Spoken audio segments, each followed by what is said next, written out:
So Nishyananda Maharaj ki Jai.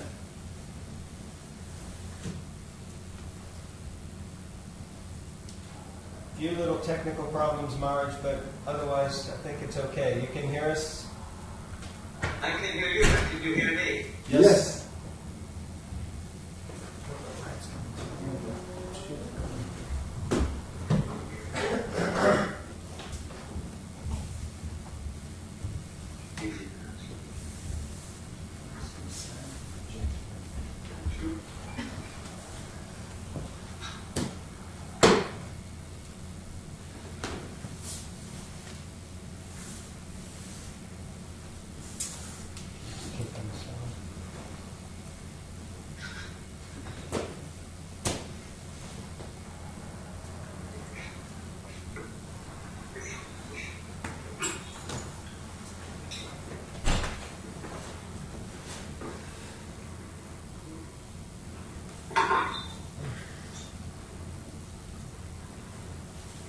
Okay, Maharaj, keep kicking us off the screen sharing.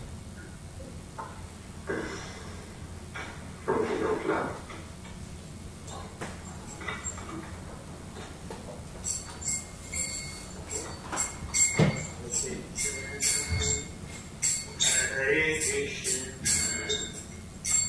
Krishna Krishna, Hare Hare, Hare Ram, Hare Ram, Ram Ram, Hare Hare, Hare Krishna.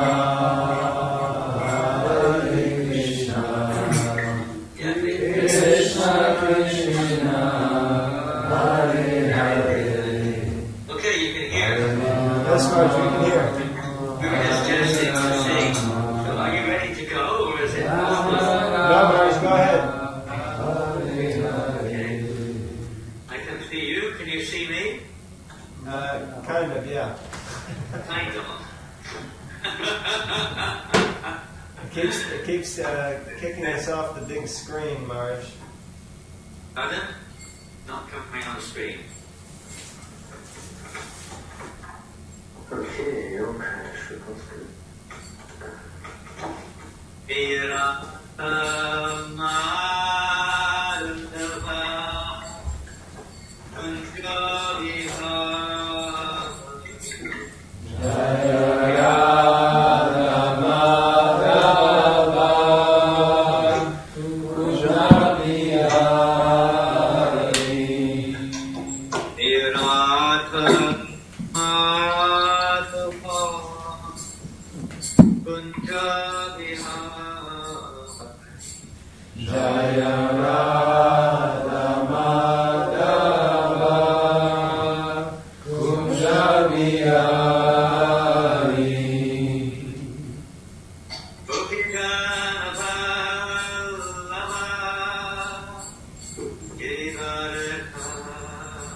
Jaya Radha Madhava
Jaya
Krishna, Krishna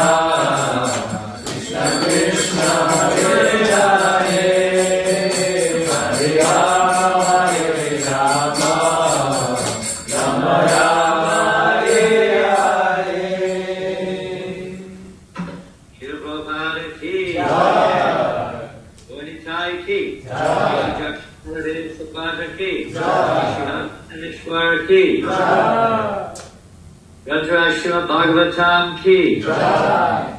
Oh, Premanandi, Hare all glories to the assembled devotees, Krishna. all glories to Shri Guru and Gauranga.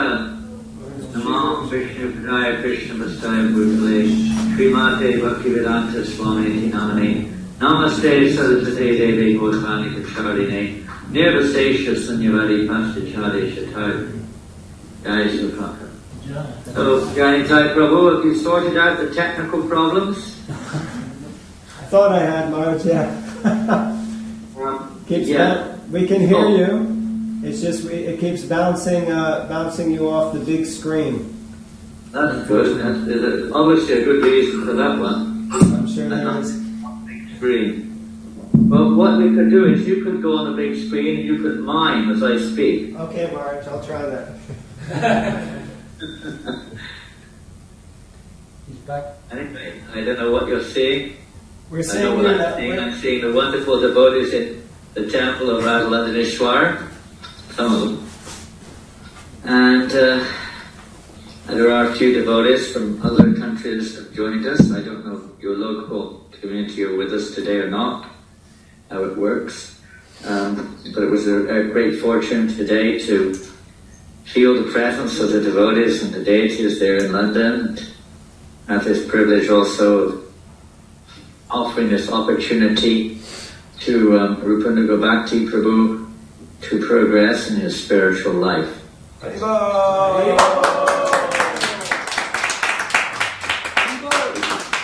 requires blessings. Our advancement in spiritual life is founded on basically getting the blessings of Vaishnavas.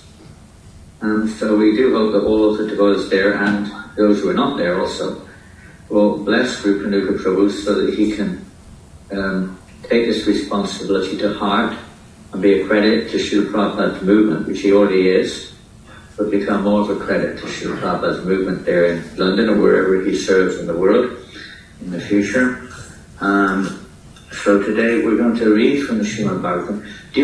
Can the devotees see this on the screen? I'll share it, Maharaj, if you're ready to start. Because it's good if the devotees who are not in the temple can also see it. We're going to read from the 4th canto, chapter 31, text 10. Text 10. There it is. So hopefully we'll be able to get this up in a few moments. Sanskrit verse. Om Namo Bhagavate Vasudevaya. Om Namo Bhagavate Vasudevaya. Namo Bhagavate Vasudevaya. Om Namo Bhagavate Vasudevaya. Namo Bhagavate Vasudevaya. Om Namo Bhagavate Vasudevaya. Okay, if we can have the Sanskrit verse, please. Yes, Maharaj. And because our time, we're kind of, obviously, in a situation like this, we're going to lose a few minutes here and there. So we won't repeat the verse more than, I'll say it once, and you can repeat it once, but that will be it with the verse. So, can we get the verse up? You should be able to see it. Can you see it, Maharaj? We can see it. No, it just says Srimad Bhagavatam class by me. It doesn't give the verse. Oh, okay, interesting. We go on the first slide according to this. I shouldn't get the second one or not. Just so the devotees around the world or others who are watching in can. Here it is. Is it That's there? it. It's there now, Maharaj? Yeah, that's it. We got it. Great. Thank you. Okay, so we'll read through, and we'll go to the word for word Kim Jama Visthivireha, Kim Jama Visthivireha, Shukra Savitra Yaggikai, Shukra Savitra Yaggikai, Karma Virvatrai Proktai, Pumsapi Vibudayusha, word to word, please repeat. Kim. What is the use? Janma bihi. Of birth. Tribihi. Three. Va. Or. Iha. In this world. Shokra. By semen. Savitra. By initiation. Yogikai.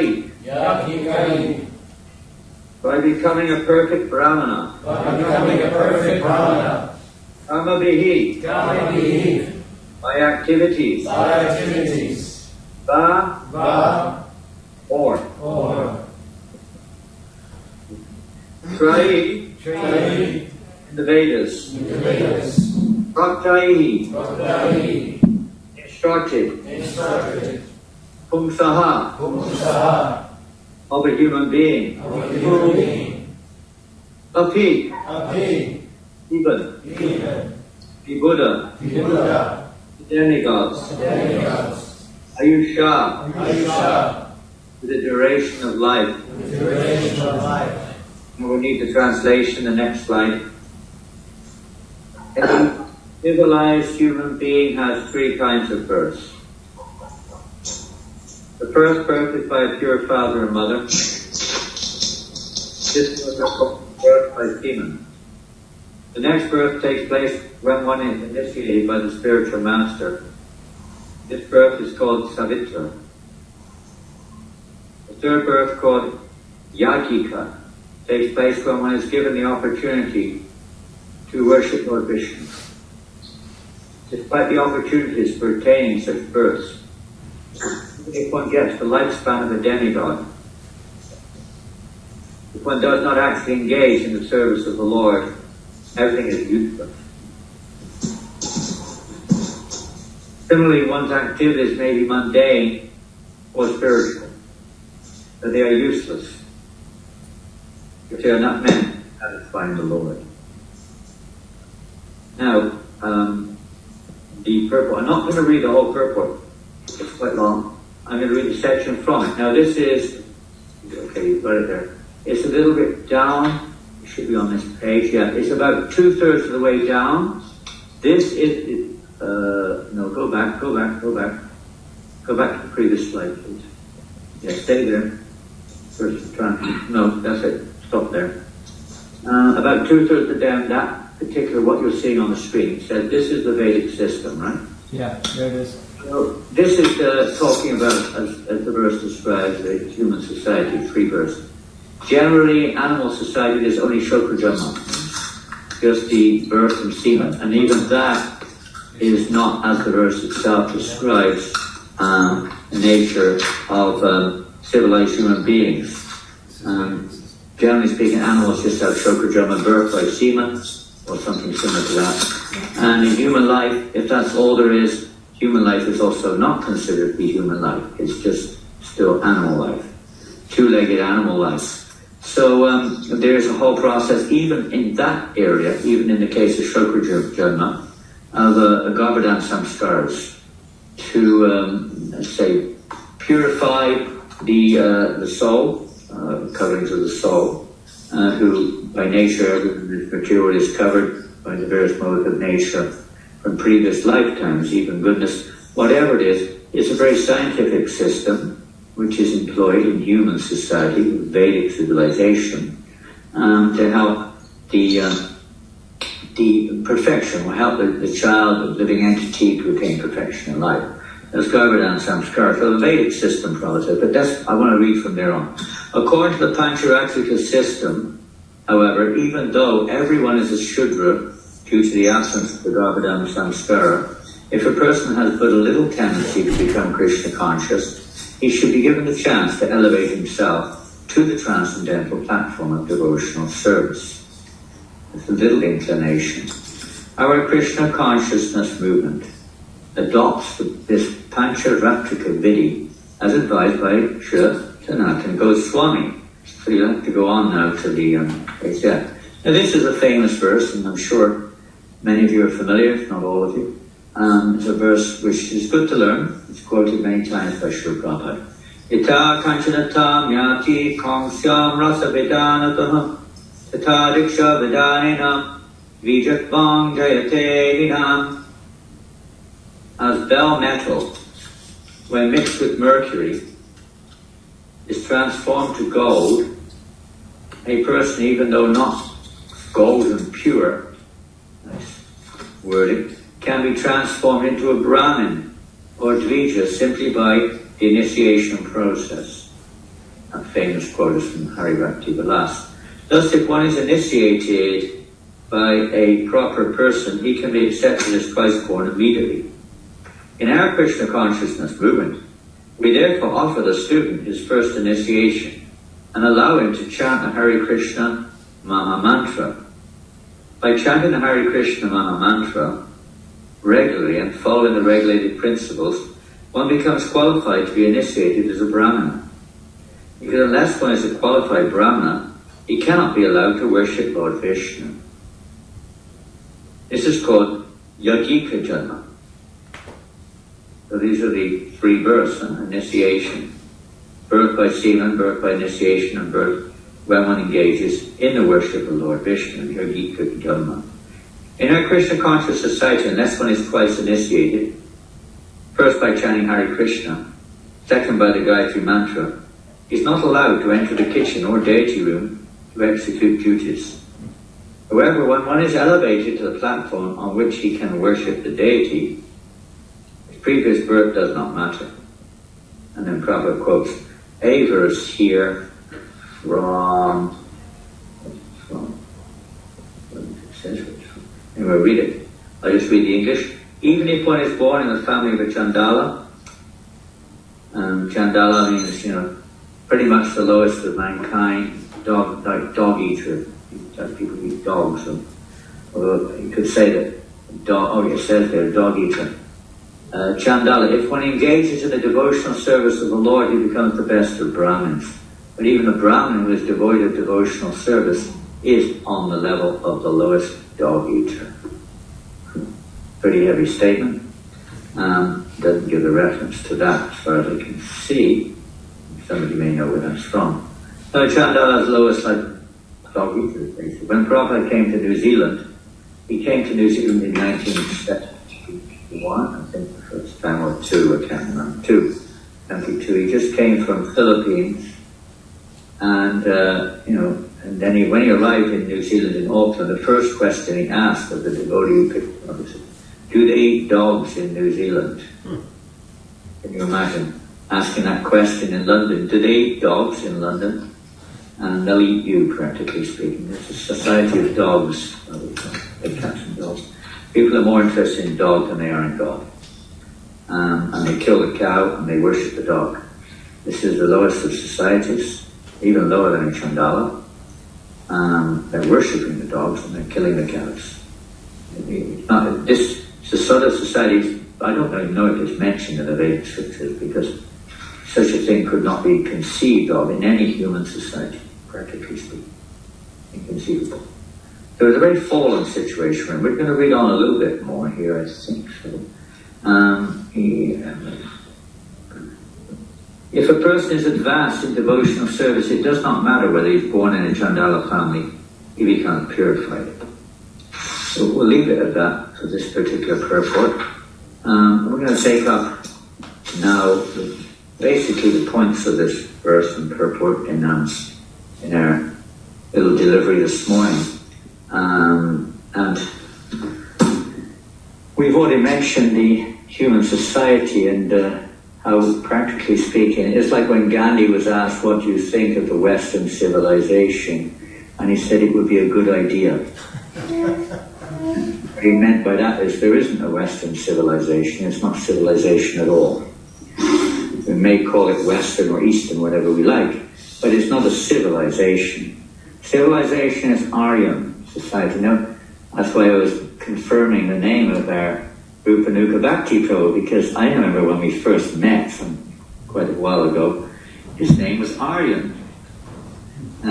Although he's not born in what would normally be termed an Aryan family, he received that name from another spiritual group, which he was affiliated with at the time. So we always used to call him Aryan, and it's quite ironic that the Aryan society is a society. Aryan society means society which is progressive society, both materially and spiritually. It's not just a name in front of dots. It's actually a realistic manifestation of the purpose of human life. Progressive means based on the Vedic system of progression, based on the Varnashram system. Prabhupada says Aryan society means Varna Ashram.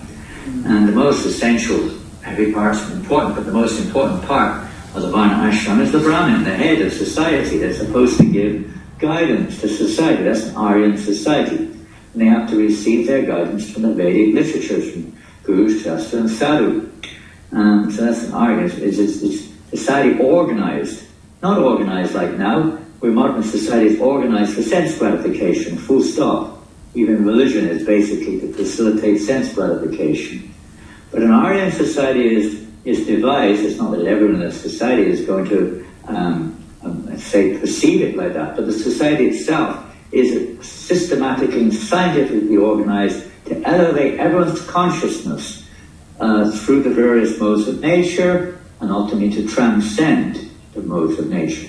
And it's headed by the Brahmanas, who are supposed to be in the mode of goodness. Now, the whole society is arranged so that living entities who have so many, we normally say samskaras. Now, samskara can be used also. We have pancha samskara, for instance, as one of the processes of atonement for our already existing samskaras, to cleanse them up.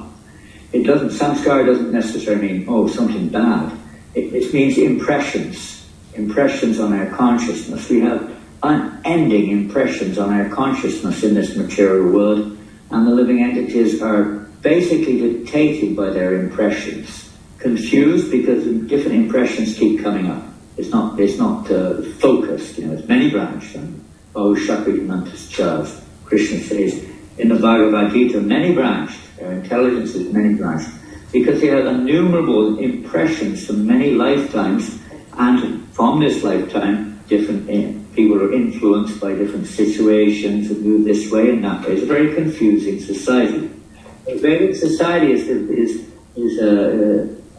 developed, or it's arranged in such a way as to help people to atone for all these past samskaras by bringing in favorable pancha samskaras into people's life, particularly the leaders of society, so they can genuinely give guidance to the remainder of the society. Varnashram is based upon enlightened direction from the Brahmin class, who are meant to be purified of being controlled by past samskaras. They are supposed to be following the eternal guidance of the Shastra, Guru, of the Vedas, etc., to guide society. So human society, Prabhupada said, if they don't follow genuine religious principles, really means Varnashram. All other kinds of religions that we today define as religions are basically materialistic, Naimittika dharma, based upon material conditioning and hardly elevating the living entity beyond that. Hardly, a little bit, but not much. Varnashram is the actual God, Chaturvarna Maya Shristam Gunakrama Vibhagasha, is the God-given system to elevate the living entities to the spiritual platform eventually. Because that isn't enough in of itself, it has to be Daivi Varnashram, God-centered. So the head of the society is supposed to be God-centered. And this is the purpose of the human form of life. It's not just try to be like a sophisticated animal sleeping in a comfortable bed with a nice car to go out and get your food and work and find a partner or have some sense gratification. We may think we're very advanced sending rockets into outer space or whatever it is, but it's all a considerably Shama-aided favor, as this verse today said, a waste of time, even if one does have a piece of string around one's neck. Sometimes you'd probably say, it's good, use it to hang yourself. Sometimes even Prabhupada would take the Brahmin thread off of ISKCON devotee one time he did. He took it off of one of the devotees sat in front of him because the microphone wasn't holding up. It was sort of falling down. You can't see me, so you can't see. But the microphone was not stable. So Prabhupada take off your Brahmin thread, and Prabhupada personally tied the thread around the microphone to keep it from falling down. Whether that was an indication that particular devotee wasn't exactly in the standard, I don't know. But Prabhupada was very pragmatic, and we will come on to that in a little bit in a minute, about the purpose and the responsibility of the Brahminical initiation. So what's the business of... I'm going to read something now. I think it's good to hear from Prabhupada. This is from the 7th canto of the Bhagavatam. It's a purport. What is the business of human life? There are 4 varnas and 4 ashrams which divide human society, but the central principle is to become a first-class, pure devotee. Without that, everything is basically Shramini Viklayam. It has no value. Just like the 4th chapter of Bhagavad Gita, we see there, transcendental knowledge.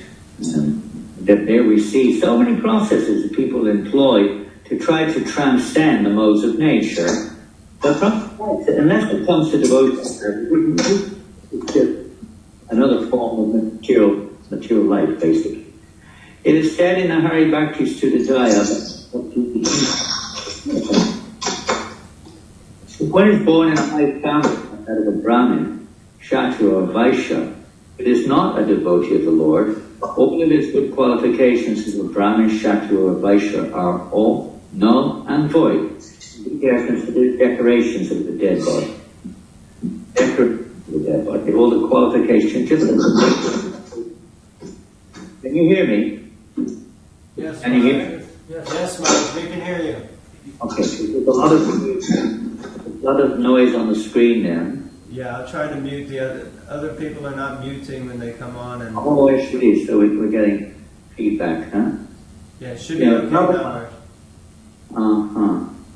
Yasyasti bhakti bhagavata kinchana gunai sarvatata samasata. So, Roho, we may have heard this verse many times. Radha bhakta sukhato mahagana manoratenasti davato vihi. Even if one is endowed, Prabhupada translated it sometimes differently, but this one, even if one's endowed with good qualities, what's the use of those qualities if they're not engaged in the service of Krishna? They're useless. They have no value. Decoration, as his body said, of a dead body. The whole purpose of Vedic society of human life is to become a first-class pure devotee. That's their goal. And what is a first-class pure devotee? That's another topic. But that's their goal.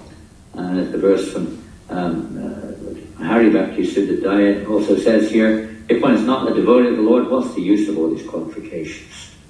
They can just be like a weight around our neck to cause us to fall or to remain trapped in this material world. We've got to cut the bondage of repeated birth and death in this material world.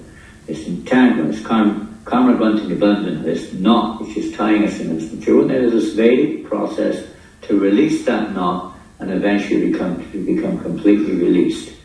Depending on the degree of the bondage, you can say it may take more work. But that's the goal. So what is the method of doing that? Let's have a little look. There's a famous verse in the 15th chapter of the Madhya Lila of the Chaitanya Charitamrita. It's a very famous verse.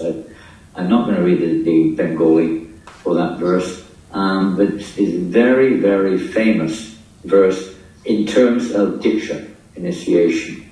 Generally, devotees read this on many occasions. And ironically enough, it's text number 108, a very auspicious number. And the translation of this verse is, one does not have to undergo initiation or execute the activities required before initiation. One simply has to vibrate the holy name with his lips. Thus even a man in the lowest class, Chandala, can be delivered. So what's the point of all this then? You don't need to go for initiation. You don't even need to do the activities. Purushacharya usually means, Purushacharya means activities before, which go before. Even that we don't have to do. So what's the point of all of this? It doesn't make sense. One simply has to vibrate the holy name with his lips, which is right there in the Chaitanya Charitamrita. And even a man in the lowest class can be delivered. Well, yes. But the Bhakti Sandarbha gives the following quotation from Tattva Sagara. And we read that already. Ita Kanchana Tamyati. We don't need to read it again.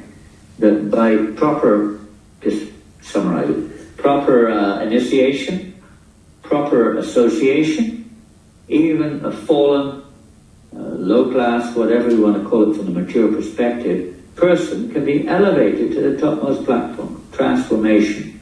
Human life is meant for transformation, especially, of course, those who are in the Krishna conscious movement. That's what we're here for, change of consciousness. Consciousness is colored by so many samskaras, kalatmika, so many various, reactions from the past, which come up in the form of desires and tendencies, and that has to be cleansed, purified, by implementing Krishna conscious process. It's not complicated, it may be difficult because we're attached, and we're not very austere, and so on and so forth, but that's the process. We just got to fill our consciousness with Krishna. Just like you have Radha-Krishna there in London. The more we come before the deity, the picture of the deity in our hearts, the more we chant the holy name, the sound vibration creates such a transformation in the heart, hearing about Krishna, pictures of Krishna, service to Krishna, Vaishnava association, etc. All this helps to change from a dirty consciousness to a pure consciousness. It's like pouring milk into a cup of dirty water. The more we pour the milk, the more the cup will be, percentage-wise, will be more milk than water.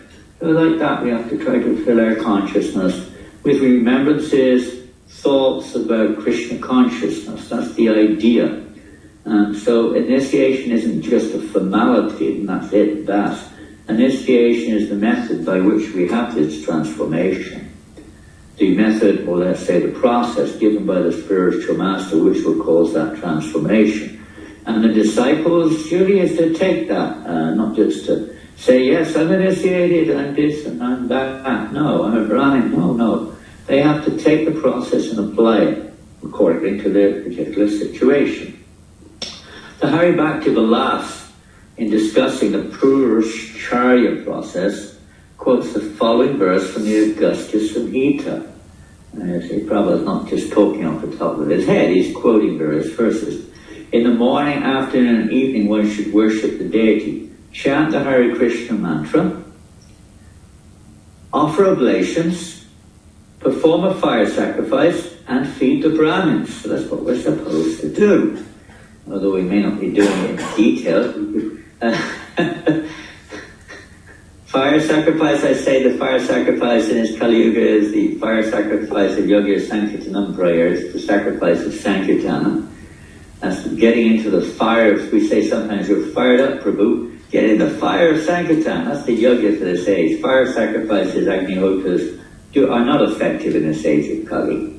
They're not effective. They may look nice, they may attract people, but they're not the actual yoga for this age. They may be used as a incentive, as a bit of bait, so to speak, to attract people, and then give them the real thing. Capture them with a mantra or other forms of bhakti, devotional service. Feeding Brahmins, yes, I'm sure every day the devotees there and all over the world are very enthusiastic about that, So now, if Rupanuga enters into the Brahminical order, then you'll have to feed him. Okay? As feed Brahmin. You can quote that one, okay? It's there in the Shastras, it's one of the Purushacharya. If you want to advance, you've got to feed Brahmins, and I'm a Brahmin. You know the story of Madhu Mangal, you have to feed him. Okay, fine. 10 million nadus a day, please.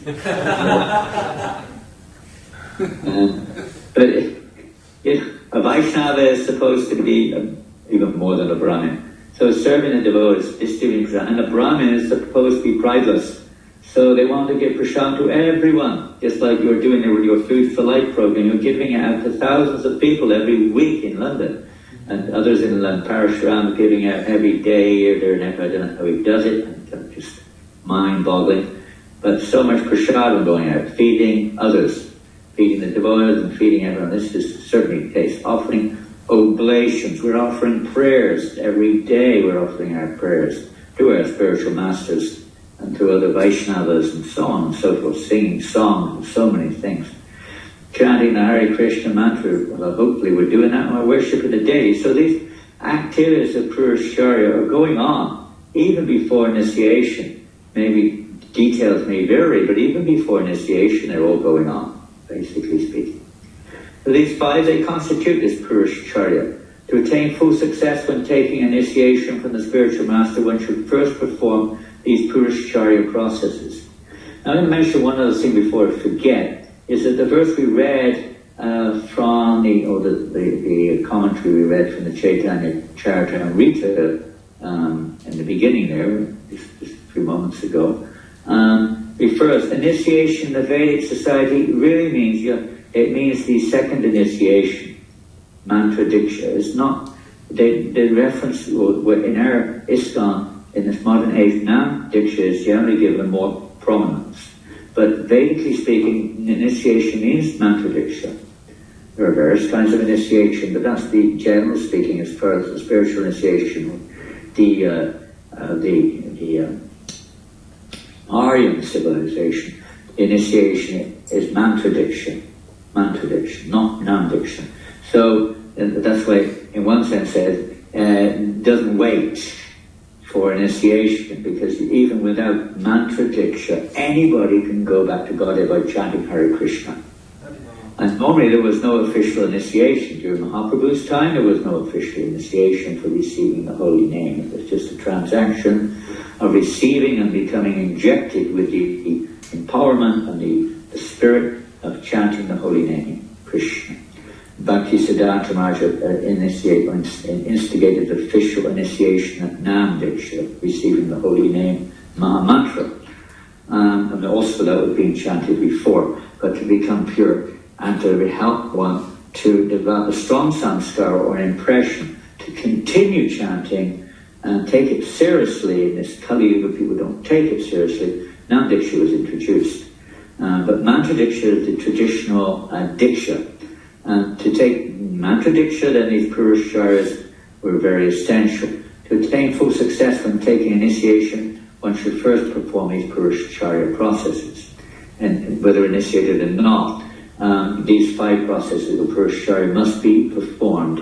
And we could say feeding the Brahmanas also means prasadam, not eating anything but prasadam. The word Pura means before and Charya means activity. Due to the necessity of these activities, we do not immediately initiate disciples in the International Society for Krishna Consciousness. For 6 months, a candidate for initiation must first attend arti and classes in the Shastra. Because this was at a time, back in the 70s, when practically speaking, all the serious devotees lived in the temple. Very few lived outside. So specifically, this is referring to those living in the temple and those living outside. The schedule may be slightly different, but the principle is the same. It may be seen, schedules and so on may be different. But attending arti or performing arti and hearing from Shastra, this must go on. They should practice the regulated principles or regs and associate with other devotees, favorably, by the way. Unfavorable association, but favorable association should be developed. Respectful, favorable, appreciative association. When one is actually advanced in the Purushacharya Vidhi, he is recommended by the local temple present for initiation.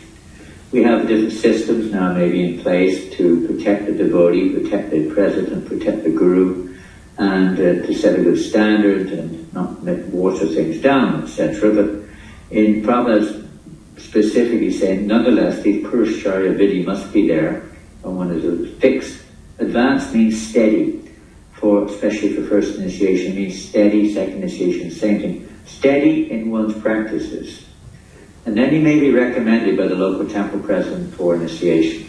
It is not that anyone can be suddenly initiated without meeting the requirements, although in the beginning of ISKCON we heard the other day, one devotee here was giving a class on Srila Prabhupada, and subject came up with San Francisco after 1 week, the devotees were getting initiated. They didn't even know that they had to follow 4 regulating principles until they were initiated.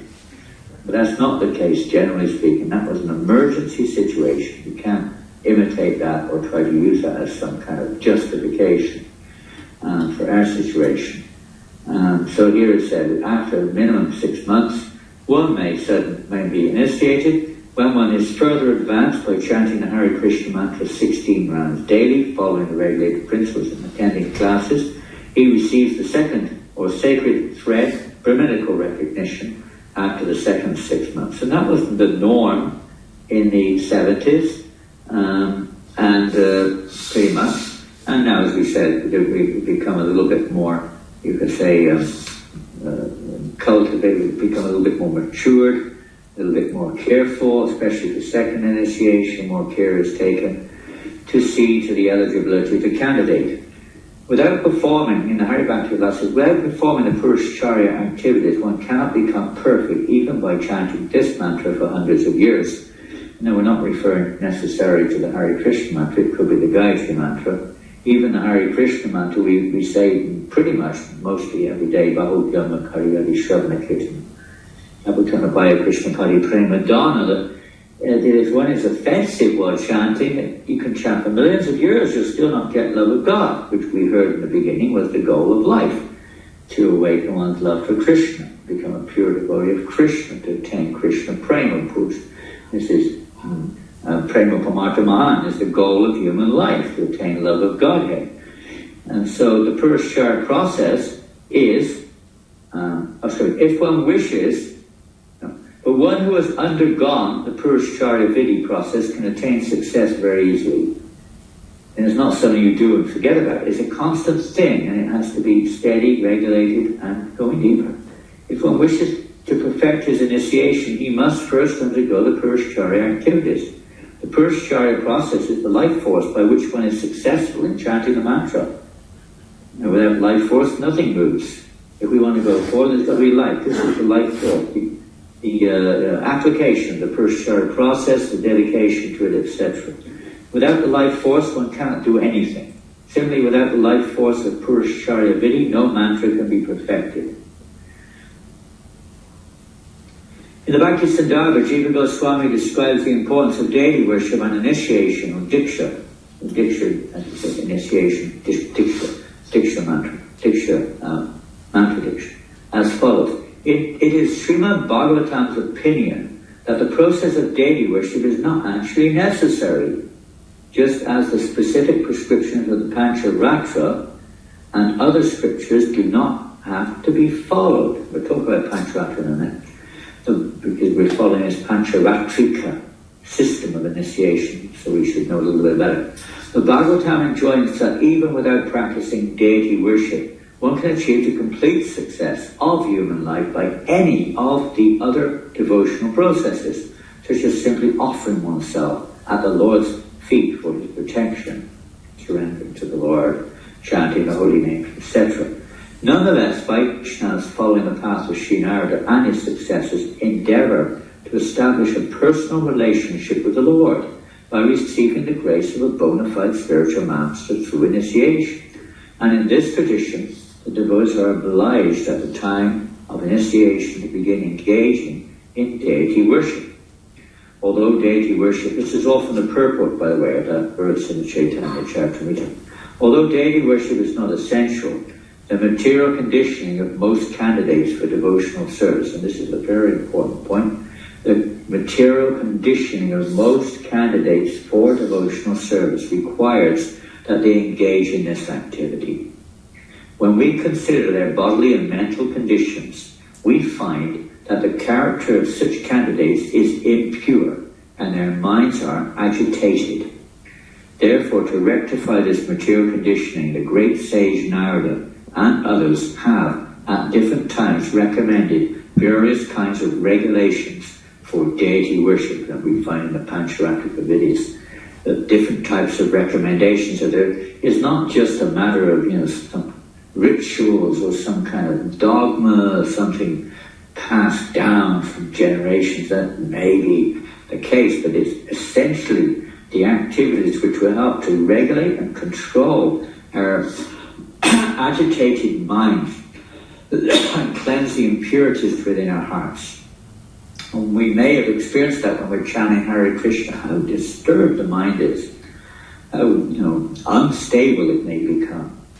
And as we float back into our previous world of mundane samskaras.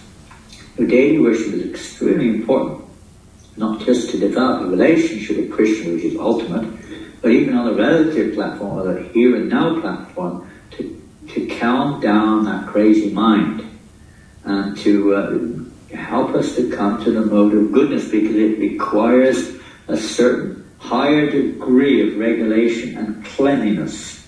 Brahmins have to be regulated and clean, as well as many other things, which we'll hear about in a minute. And then we find, Prabhupada says, in the Ram Marchana Chandrika, whatever that is, another scripture, maybe somebody do a little Ram Archana of Ram, I don't know. O best of the Brahmins, even without initiation, preliminary purification or acceptance of the renounced order, one can attain perfection in devotional service simply by chanting Lord's holy name.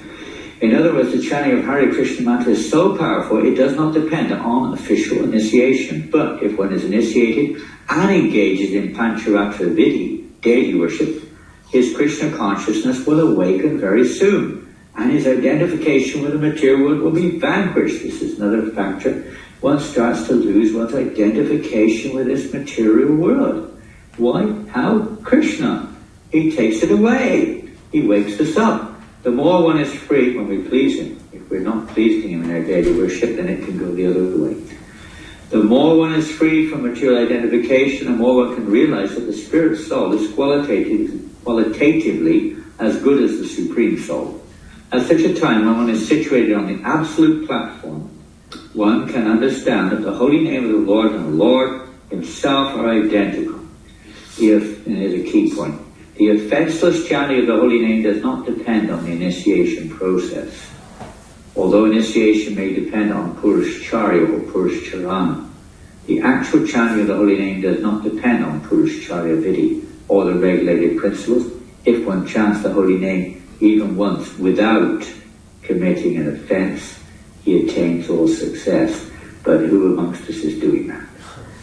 Therefore, it's essential that these various processes, Purushcharya Vidhis and Diksha, receiving mantra Diksha and performing daily worship, etc., are essential to help the candidate. It's not just, of course, there's more to it than that. We're talking in terms of, you could say, the practical aspect. There's the eternal aspect too, of the linking up with the spiritual master. But even in terms of the practical aspect, they're essential in order to help the candidate to become pure in mind, pure in behavior, pure in every respect, and change those samskaras, and this is the purpose of human life. So these things are very important in Vedic society. And cleansing our consciousness of unfavorable samskaras. Now there's also the Pancha samskaras, the 5 favorable samskaras which are recommended. I think it's in the Madhava Sampradaya or Madhava Sampradaya Lord Chaitanya took from these various sampradayas, but these Pancha samskaras which are also to be taken into account in one's practice or purification from past samskaras. And I'll just mention what these 5 are. The first is tapa. Normally that's the branding. You've seen, perhaps you've heard about their Sri Sampradaya, how when they get initiated, they get branded. So these are various samskaras that, generally speaking, at initiation, which are implemented. Tapa, austerity, it means austerity. So it doesn't just mean having a red iron pressed on one's skin, ouch. And that's that, you've got your mark of whatever it is, on the conch or whatever it may be, marked on one's skin. That's not it, it's a tapa. Undergoing austerities, we could say in a particular case of following regulated principles in Kali Yuga and various other austerities which may be performed. Pondra, the word for pondra is the application of tilak on the body. It's not just for the sake of looking nice, and sometimes we just stick it on the forehead. Okay, some circumstances that may be kind of acceptable, but the general thing should be that we mark our body in all the various parts of the body. There's a reason for this. We're chanting the mantras of the particular Lord, who is the deity of that particular part of the body, the protector of that particular part of the body. And we chant those names. So this is also important to protect us from the tendency to utilize those parts of the body for sense gratification. So putting on tilak is also very important. It's not just a reminder, but it's actually a fact that the Lord, if we evoke His name, can protect those various organs, the limbs of our body. Nam, that speaks for itself, receiving the Nam, the holy name of the Lord, from the right source and applying it, chanting it according to the order of our Guru. And then mantra, which is today the Diksha, the Mantra Diksha program, which further, sometimes it's described that Mantra Diksha, the Brahmin initiation, the Gayatri Mantra, this is all like a little wheel within the side of the big wheel to help the big wheel to move faster, more efficiently, and without stoppage. It's an assistant. The big wheel is the Maha Mantra, the holy name of Krishna in terms of mantras, and the Diksha Mantra is an assistant to come to a fenceless chanting of the holy name of Krishna. And then Yaga, which is deity worship. Obviously, if one's taking second initiation, practically speaking, the prime purpose of taking second initiation is to enter into the worship of the deities. It may also be, there are different duties of a Brahmin, to teach, to practice deity worship, to teach the process of deity, which includes all kinds of activities. You have to read the Pancharatrika Pradeep to find out all the various kinds of duties of deity worship. It's not just on the altar, it includes growing flowers, gardens, collecting money for the deities, preaching the glories of the deity, teaching people how to offer obeisances in front of the deity, bringing a gift for the deity. This is all part of the procedure of worshipping the deity. So Brahmins are supposed to do that and show others how to do it. They're also supposed to study the scriptures and teach others. So teaching the scriptures is also a Brahminical responsibility. Also receiving charity. Of course, in our Krishna consciousness movement, every devotee may be distributing some Krishna consciousness, taking some donations, but for a Vaishnava, everything is offered to Krishna. He doesn't consider this is mine. Everything is for Krishna. So they accept charity, but offering it to Krishna. Otherwise, the risk is there. If we're not actually Brahminical, then one has to take a reaction for that. It's a karmic reaction. One's not properly situated as a Brahmana. But when we offer everything to Krishna, then there is no reaction. It's akarma, free of reaction. So this, and it states, this is actually all these activities are within our bhajana kriya, practically speaking, within our practical service. And without this, to attain prema, without going through these stages of bhajana kriya, nartanivritti, etc., when we properly apply these various panchasamskaras in our life, and devotional service, of course, deity worship includes all forms of devotional service. One must there are two rails, the Bhagavad Marg and the Pancharatrika Marg. So deity worship is, of course, on the Pancharatrika Marg, with Nam is on the Bhagavat Marg, etc. So these two paths have to be followed in order to reach the destination, and without following those, one can't reach prema. It's not just a sentiment, it's a practical application. So let's have a little look at this Pancharatrika system. Let's see, Pancharatra is a nice thing, I'm just going to read it. Its 5 steps constitute this Pancharatra, Pancharatrika. 5 steps. Pancha means 5, and Ratra means nights. So once upon a time, they actually understood that there were 2 demons, Madhu and Kaitava. We sometimes hear, I think it's in Vibhabhari Shesha's song, so we hear about this. They stole all the Vedic knowledge from Lord Brahma. They were really good thieves, huh? They stole it from him, he lost it, can you imagine? So that Lord Narayan had to teach it to Brahma again. His remembrance was taken away by these 2 demons. Don't think it's ours and can be lost any time. Maya can cover us over, Krishna, anything can happen. He did so within 5 nights only, so it took 5 nights. There are 108 Pancharatras, of which the Narada Pancharatra is one. It's divided into 5 parts, also known as Panchanga, or coming there, time is up. What are we going to do? We started 10 minutes late. Carry on, Maharaj. We got 5 or 10 minutes.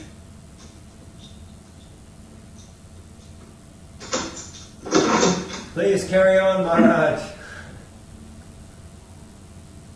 Pardon? Please carry on, Maharaj.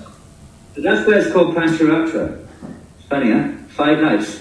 Lord Narayan taught Brahma and Lord Brahma again the Vedic knowledge in 5 nights. 108 Pancharatras, of which the Narada Pancharatra is one. It's divided into 5 parts, also known as Puja. The worship is called the 5 steps. And the 5 steps of the Pancharatra is all pretty technical stuff. Abhigamana, preliminary activities such as waking early in the morning, paying obeisances to one's spiritual master, cleansing one's body, putting on fresh clothes, performing ashman, putting on tilak, reciting Gayatri mantras, etc. So that's the first one. And all that is incorporated within our society. Upadanam, collecting the required items for worship, yes, and that will include funds to purchase them or whatever it is, etc.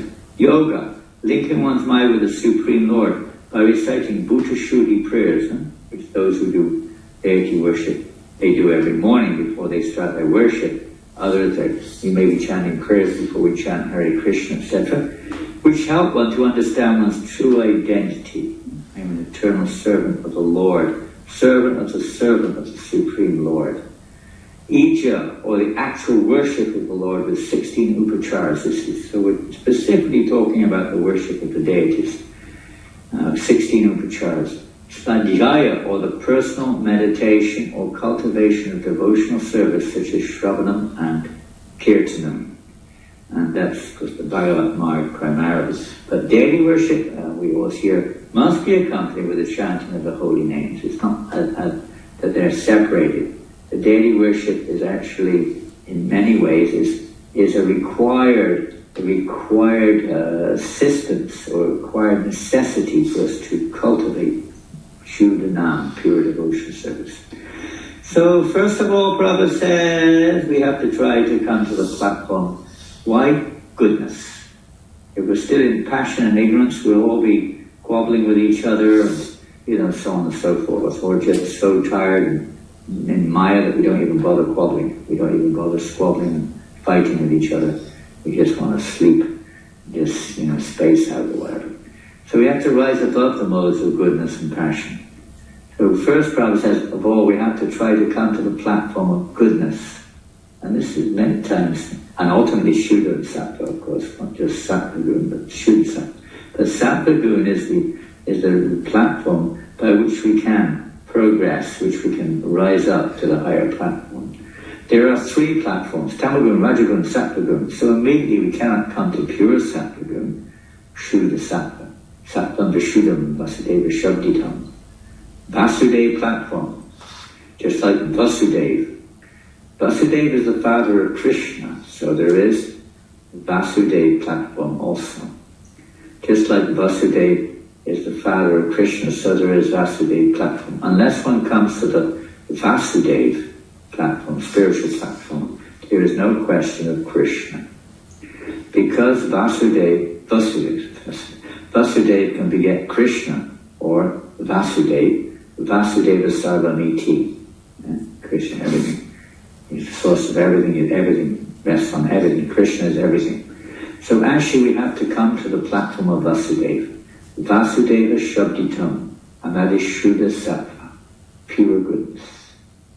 And when we're on that platform, then Krishna reveals himself, cleanses the heart, step by step. The heart, Shindatam Shukata Krishna Punya Shravana Kirtana, cleanses our heart. So gradually one rises above these modes of nature. It's not a separate endeavor, it happens automatically. As we more and more engage in devotional service, one should rise above those modes and be more and more fixed in goodness, not so disturbed, Brahminical mentality.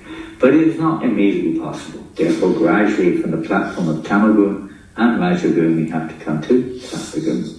In other words, we have to acquire the qualities of a Brahmin. Therefore, this is initiation. How to bring one to the platform of Brahmin. Chaturvanya Maya Shristam Guna Karma Vibhavasha. This is necessary. From this material platform to come to the spiritual platform, one has to become a qualified Brahmana. And that doesn't mean by, modern caste Brahmins say understanding, but the real understanding which Prabhupada is mentioning, the qualities of a Brahmin, the behavior. As we see in Bhagavad Gita also, there you'll see, it's by the qualities by which, not so much what the Brahmins do, but the qualities by which they work. This is the key. The qualities have to awaken. The qualities naturally awaken. We can practice certain things to help them to awaken, but ultimately they awaken as the heart becomes purified. They're natural features of someone in goodness. They're not something which we implement for passionate reason. They naturally awaken as we come to goodness. So this process that we first of all accept anyone who is prepared to chant, we accept and give him Harinam. What is the idea? The idea is he will gradually become Brahmin. Of course, chanting of Hare-Krishna mantra is beyond the position of the Brahmin. If it's Tashi Upakiya Mahan. This chanting of Hare-Krishna mantra is meant for the Nivrittatarshya. Means one who has finished all kinds of material desires, all kinds. For him, Nivrittatarshya Upakiya Mahan. But for the ordinary man, Vavoshiti, even it is meant for the liberated person, chanting Hare-Krishna mantra. But still, those who are not liberated, if he chants, then he becomes cured from the material desires. So more or less we can say that we are not so pure when we chant. It's meant for those who are Nivrittatarshya, those who are free of material desires. So together the two paths work together to purify us so we can actually chant offenselessly. That was a lecture of Prabhupada's. Qualities of a Brahmin. So let's look at some of those qualities which were supposed to be manifested. Generally, Prabhupada says 4 qualities. He summarizes them in 4: austerity, mercy, cleanliness, and truthfulness. Those are usually, but there are many others. Let's have a look. In the Bhagavad Gita we see in the 18th chapter, many of you know this verse, peacefulness, self-control, austerity, purity, tolerance, honesty, knowledge, wisdom, and religiousness. These are the natural qualities by which the Brahmins work. The qualities by which they work. That's what identifies a Brahmin as the quality. Not so much what they do. That comes secondly. And the Mukta Paltika. What that is quoted in Chaitanya Charitamrita, chapter 20. These are the qualities. Mental equilibrium. Sense control. Austerity. Cleanliness. Tolerance. Simplicity, detachment, theoretical and practical knowledge, satisfaction, truthfulness, and firm faith in the Vedas are the 12 qualities of a Brahmana. And the 12 qualities. There's another list of 12 qualities in the Mahabharata, but I'm not going to read it. I think it includes things like giving charity, observing vows, creating no enemies, tolerance, free from jealousy, penances, austerities, controlling the senses, truthfulness, like that, following religious principles. So many qualities are there. The qualities of a Vaishnava include all of these also. By practicing pure devotional service, these qualities naturally will develop. But part of that process our acharyas have given us is the very important process of deity worship. That's why Prabhupada introduced, or Bhaktisiddhanta Maharaj introduced second initiation for other reasons, to establish the Vaishnava were also qualified spiritual leaders. Because in India, people don't, if you're not a Brahmin, they may not listen to any spiritual knowledge that you may be giving. They take it, at least they used to take it quite seriously.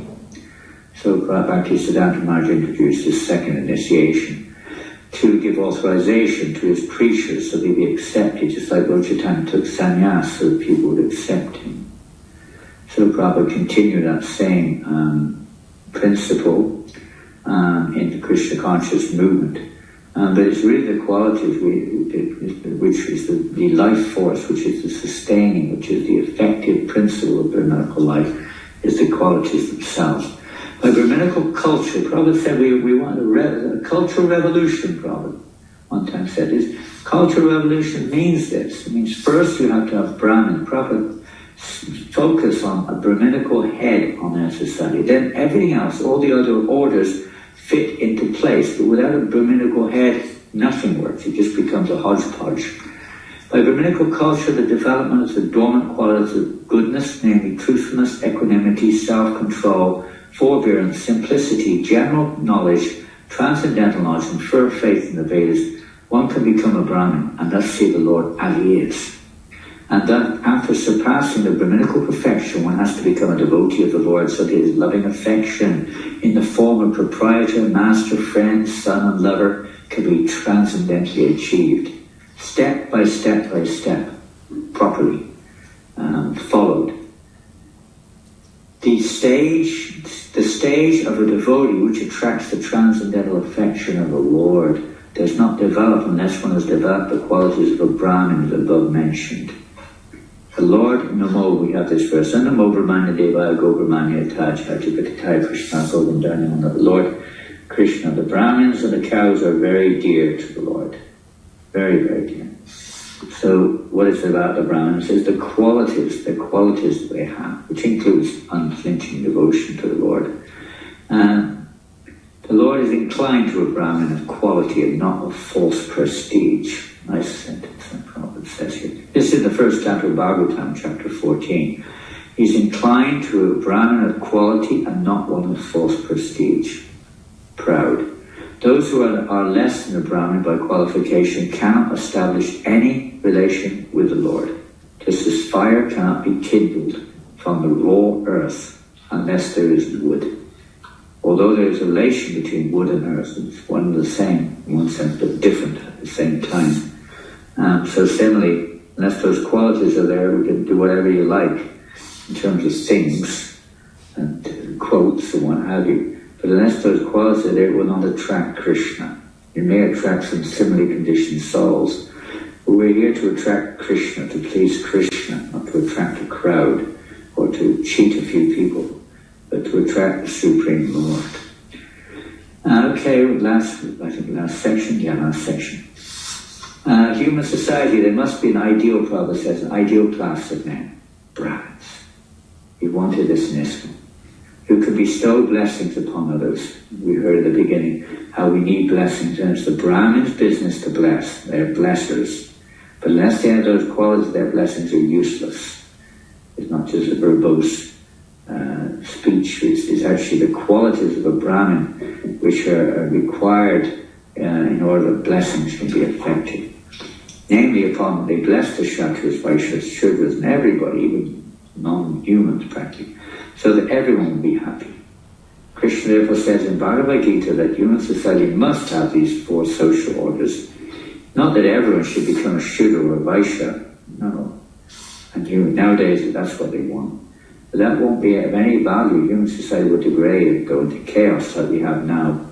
As enunciated in Bhagavad Gita, there must be a class of Brahmins with qualities like satya, truthfulness, etc. Therefore, a class of men must be trained as Brahmins from the very beginning. Brahmachari gurukule vasandanto guruhitam. The word dantaha is very important. Dantaha refers to one who is not envious, disturbing or puffed up with false prestige. We see Matsaranam Satam, that Srimad Bhagavatam is spoken by those who are freed of envy, spoken to those who are free of envy, is relished by them. Others cannot relish it because Krishna doesn't reveal himself in the Srimad Bhagavatam to an envious person. They may learn the verses, but they don't understand any of them. Krishna reveals himself as he wishes, especially Matsaranam Satam, those who are fixed in these qualities, especially non-envy, not envious, not proud. With the Krishna conscious movement, we are trying to introduce such Brahmins in society. The world requires this Krishna conscious movement, and for this purpose there must be a class of Brahmins for giving spiritual guidance by example. And this is the Brahmin has to teach by example, live what he's supposedly preaching, and preach to others. So Hare Krishna, Krishna Krishna, Hare Hare. Hare Rama, Hare Rama, Rama just thinking of Rupanuga Prabhu's two children. I don't know if you know them, Lola and Sam. I call them Leela and Sham. They won't put spiritual names, but so Rupanuga Bhakti, who was previously Aryan, is now going to take this responsibility to be a real Aryan, a real civilized human being, and more than that, to be a representative of Srila Prabhupada and take up the service, of Brahminical service in life more and more, hopefully worshipping the deities whenever practical, whenever requested, etc., as well as teaching or spreading Krishna consciousness wherever he goes, whatever he can do. He loves Harinama book distribution, you all know that. And I think, and you can tell me better, he's a soul, a devotee imbued with many wonderful qualities. I don't know, I would imagine Jayanitai Prabhu is recommending, Baba Bhakti are recommending him, the committee they're recommending him for second initiation, so you must have perceived that he's a person with these, we can always improve, we may be short in some areas, but possessing wonderful qualities as a result. Maybe in previous lifetimes also, not by chance you get the name Arya, but also in this lifetime coming in contact with the wonderful devotees there in London, especially Jayanitai Prabhu, Baba Bhakti, and all the other devotees, Murli Manohar, all the other devotees there in London. And by association, the secret is another secret, there's many secrets, but this is another secret, is to associate. By association, the qualities start to awaken, start to reflect it, and first, and by their reflection on this, they gradually become realities. And these qualities start to manifest naturally. Not that we have to try to impose them. What was that quality? Now I should be humble. Now yes, I should be humble. It'll become automatic. Hare Prabhupada ki jai. Shri Radha Londoneshwar ki jai. Hare. Okay, well there we go. Where are we now? Are we not on the screen anymore? How does that work? Do I have to go to get back on here? I don't know where I go. Where's the screen gone? I went from the screen to this, and now I thought I'd go back to the screen. It's not coming.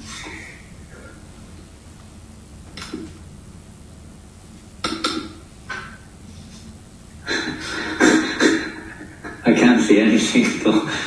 Is anyone there? We're here, Maharaj, we're here. I can't see anything. All I can see is my own screen. We don't see anyone. We don't see you there. We don't see me here. We don't see anything. Can you see us now, Maharaj? I don't know what happened. I just don't know. Oh, here, I see it. We got it. There we are again. It's a wonderful audience there. Someone all stuck there for the last hour and 10 minutes. Holiness Jagannath Maharaj ki! You have followed that very important part of Purushari, and you've gone and feed the Brahmins already by now.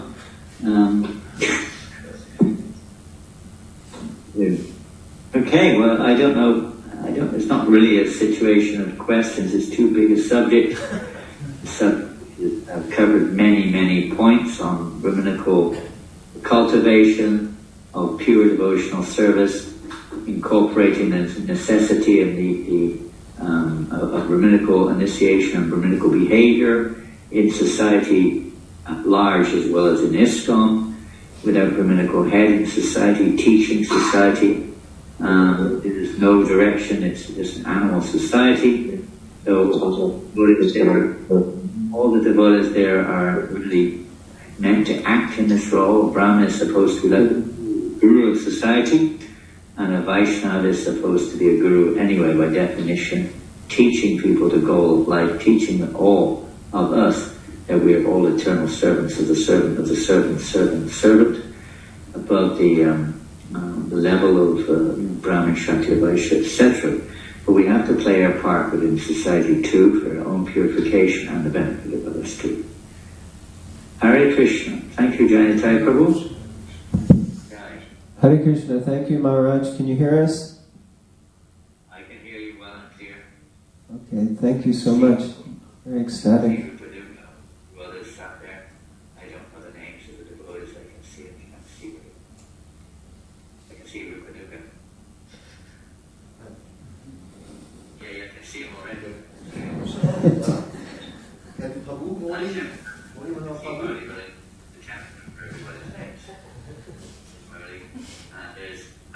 I know them, I recognize those two in the back there, rather Londonish.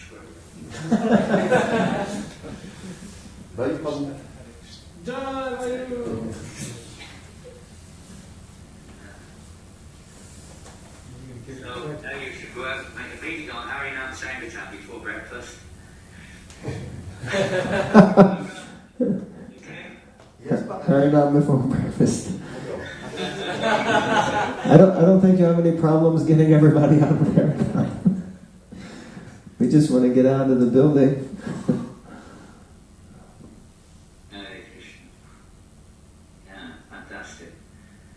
So well, you're so fortunate to be there in the heart of London, and you can just walk out the street and you're in the fire of Sankirtan. You can immediately perform the yoga. It's so amazing. Distributing books, prasadam, holy names. It's so unique. I'm stuck here in the forest, you know.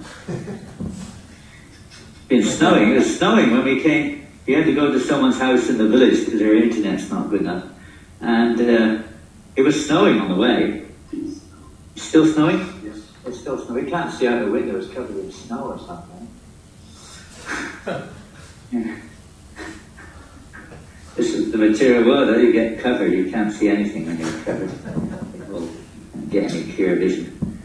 Covered over. So these samskaras, these pancha samskaras, and all these Purushacharya, and so on and so forth, Pancharatra, all this is very important to clear away the snow which is covering our hearts. You know, the snow is like Mayavad philosophy, you know. Everything looks the same, huh? In personalism. Yes, it's now you can't see all the objects out there. All you can see is white snow on the window. So it's like Mayavad's philosophy. You've got away with all the objects of our attachment, etc. You could say in a sense externally, and now we're covered with snow. So we have to get beyond that and see the reality. So these practices are there to help clear our hearts, so we can see things for what they are, not what our conditioning, senses, mind, etc. see them as. See them purely in relation to Krishna. That's the Pancharatra system. So we start seeing things in relation with Krishna, thinking about things in relation with Krishna, seeing other living entities in relation with Krishna, seeing situations within in relation with Krishna. Hare Krishna. I guess we got to go along, haven't we, Jayanatai Prabhu? Yes, Maharaj. Pardon? Yes, Maharaj. We can move to the next part if you're okay with that. Everybody, and I hope you have wonderful prasadam today here in London, and I think Jayanatai Prabhu and Rupanuga are now going to go into a secluded place somewhere. Is that right? Yes, Maharaj. Okay, so I don't know how you're going to do that. I don't know how it's going to work. But what are you going to do? You're going to go upstairs now or something? Yeah, we'll hang up, Maharaj, and then we can. Do I stay online, or do we leave this? Or what do we do? No, if everyone leaves, and then we can reconnect in about 3 minutes, Maharaj. Is that okay? I'm going to leave now, and my basis is where I'm going to Kalpakuvis Charis, Pavanayo, Vaishnaveyo, Namo Namaha. And there would have been more devotees with us, but there was a big confusion about the time. On the mail out, it said 8:30 p.m. I don't know if you noticed that, but it said 8:30 p.m. on the mail that we received. And that's, some people received that, as far as I know, it got a little, and then it said 11th of February, because 8:30 p.m. becomes 11th of February in Sydney, and Auckland, etc. Tuesday. Anyway, everything's in Krishna's hands. Hare Krishna, Srila Prabhupada ki jai. Premanandi. So Nishanananda Maharaj ki jai. Thank you, Maharaj.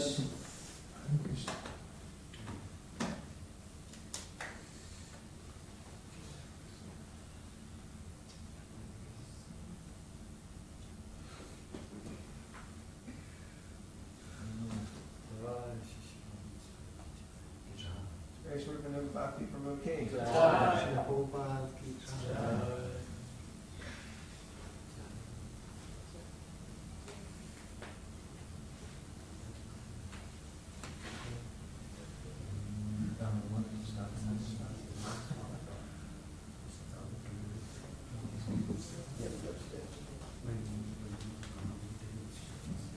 Hare Krishna, someone would like to make the announcements. We're just going to go upstairs and Maharaj is going to give Rupanuga Bhakti Prabhu the Gayatri mantra.